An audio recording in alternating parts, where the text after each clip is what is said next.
ഇന്ന് December 7 OTT അപ്ഡേറ്റുകൾ വന്നിരിക്കുകയാണ്. കഴിഞ്ഞ മാസം നവംബർ 14-ാം തീയതി തിയേറ്ററുകളിലെത്തിയ വൻ ഡിസാസ്റ്ററെ മാറിയ സൂര്യയുടെ വലിയ ഇടവേളയ്ക്ക് ശേഷം തിയേറ്ററുകളിലെത്തിയ ബിഗ് ബഡ്ജറ്റ് സിനിമയാണല്ലോ കങ്കുവ. സിനിമ തിയേറ്ററുകളിലെത്തി വെറും 25 ദിവസങ്ങൾക്കുള്ളിൽ നാളെ OTT റിലീസ് ചെയ്യുകയാണ്. ഇന്ന് അർദ്ധരാത്രി 12 മണിയോടെ ഡിസംബർ 8-ാം തീയതി ഞായറാഴ്ച സിനിമ ആമസോൺ പ്രൈമിലൂടെ OTT റിലീസ് ചെയ്യും.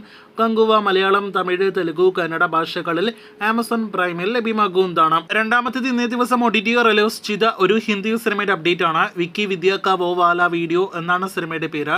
ചിത്രം ഇന്ന് നെറ്റ്ഫ്ലിക്സിലൂടെ OTT റിലീസ് ആയിരിക്കുകയാണ്. ഹിന്ദി ഭാഷയിൽ മാത്രം OTT റിലീസ് ചെയ്ത സിനിമയ്ക്ക് 2 മണിക്കൂർ 21 മിനിറ്റ് ആണ് ദൈർഘ്യം. അടുത്തതും ഒരു ഹിന്ദി സിനിമയുടെ അപ്ഡേറ്റ് ആണ്. ഗേൾസ് വിൽ ബി ഗേൾസ് എന്നാണ് സിനിമയുടെ പേര്.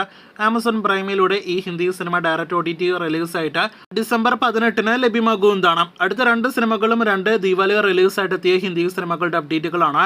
അതിലൊന്ന് സിംഗം അഗെയിൻ എന്ന സിനിമയാണ്. വലിയ താരനിരയോടെ തിയേറ്ററുകളിലേക്ക് എത്തിയ വലിയ വിജയമായി മാറാനാവാതെ പോയ സിംഗം അഗെയിൻ അടുത്ത ആഴ്ച ആമസോൺ പ്രൈമിലൂടെ ഡിസംബർ 13-ന് OTT റിലീസ് ചെയ്തേക്കുമെന്നൊരു അൺഒഫീഷ്യൽ അപ്ഡേറ്റ് ആണ് നമുക്ക് ലഭ്യമായിരിക്കുന്നത്. ദിവാലി റിലീസായിട്ട് തിയേറ്ററുകളിലേക്ക് എത്തിയ ഇന്ത്യൻ സിനിമകളിൽ ഏറ്റവും വലിയ വിജയം നേടിയെടുത്ത ബുൽബുലയ 3 എന്ന സിനിമയുടെ OTT അവകാശങ്ങൾ നെറ്റ്ഫ്ലിക്സ് ആണ് സ്വന്തമാക്കിയിരിക്കുന്നത്. ചിത്രം ഈ ഡിസംബർ 27-ാം തീയതി OTT റിലീസ് ചെയ്യുമെന്നൊരു റിപ്പോർട്ടാണ് വന്നിരിക്കുന്നത്. സിനിമയുടെ HD പതിപ്പ് ഇതിനോടകം തന്നെ OTT റിലീസിന് മുന്നേ ഇന്ന് ലീക്കാക്കപ്പെട്ടതായിട്ടും പ്രേക്ഷകരെ അറിയിച്ചുകൊള്ളട്ടെ. നേരത്തെ തിയേറ്ററുകളിലേക്ക് എത്തിയ മറിമായം ടീമിന്റെ സിനിമയാണല്ലോ പഞ്ചായത്ത് ജട്ടി. സിനിമ OTT റിലീസിന് മുന്നേ സാറ്റലൈറ്റ് ടെലിവിഷൻ പ്രീമിയറിനായിട്ട് ഒരുങ്ങുകയാണ്. ഏഷ്യനെറ്റിലൂടെയാണ് സിനിമ ടെലിവിഷൻ പ്രീമിയറിനായിട്ട് ഈ മാസം തന്നെ ഒരുങ്ങുന്നത്. ശേഷം സിനിമ മനോരമ മാക്സ് OTT പ്ലാറ്റ്ഫോമിൽ റിലീസ് ചെയ്യുന്നതാണ്. ഈ വീഡിയോയിലെ അവസാന അപ്ഡേറ്റ് നേരത്തെ തിയേറ്ററുകളിലേക്ക് എത്തിയ Malayalam romantic entertainer cinema class cinema കഥ എന്നിവരെ എന്ന സിനിമയുടെ അപ്ഡേറ്റ് ആണ്. ചിത്രത്തിന്റെ OTT അവകാശങ്ങൾ ഇപ്പോഴത്തെ ഒഫീഷ്യലായി വിറ്റഴിക്കപ്പെട്ടിരിക്കുകയാണ്.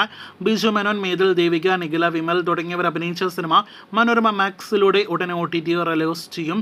സിനിമയുടെ കമ്മിങ് സൂൺ പോസ്റ്റർ പ്ലാറ്റ്ഫോമിൽ വന്നിരിക്കുകയാണ്. ഈ ഡിസംബർ മാസം തന്നെ ക്രിസ്മസ് റിലീസ് ആയിട്ടാണ് കഥ ഇന്നുവരെ എന്ന സിനിമയുടെ OTT റിലീസ് പ്രതീക്ഷിക്കുന്നത്. ഒഫീഷ്യൽ OTT പ്രഖ്യാപനത്തിനായിട്ട് പ്രേക്ഷകർ കാത്തിരിക്കൂ.